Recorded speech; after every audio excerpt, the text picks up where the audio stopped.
La SOGEM est convaincue aujourd'hui que l'État lui seul ne peut pas assumer toutes ses responsabilités et que le secteur privé et que le temps est venu pour que le secteur privé prenne ses parts de responsabilité également dans le développement humain et dans le développement social, dans la protection sociale, dans tout ce qui est nature à conduire, à réduire les inégalités et à développer plus d'épanouissement pour nos populations et pour notre jeunesse.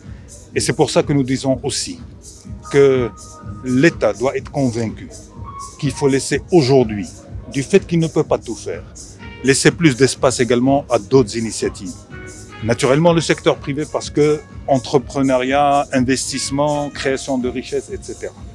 Mais il y a aussi au niveau de tout ce qui touche l'initiative sociale, l'entrepreneuriat social, l'entrepreneuriat culturel, la digitalisation, les startups, etc., etc. Et c'est pour ça que nous avons fait le choix de dire le thème de cette année en relation avec ce débat sur le modèle de développement, il faut mettre au cœur la notion de l'entrepreneuriat. Notre pays n'avancera pas au rythme souhaité si la culture de l'entrepreneuriat n'est pas suffisamment développée et installée.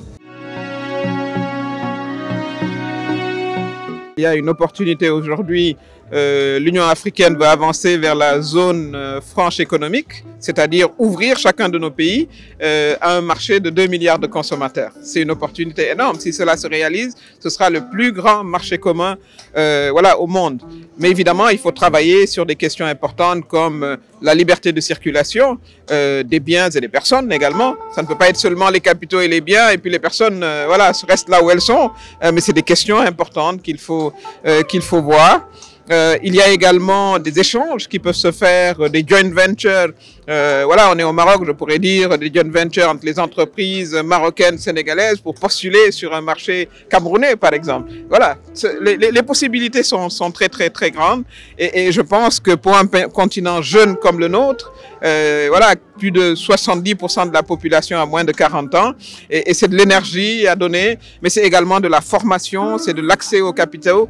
Et si l'Afrique réussit à passer à son commerce intra-africain qui est actuellement de 15% à 40, 50, 60%, vous imaginez un peu la création de richesses qui pourrait se partager au niveau du continent.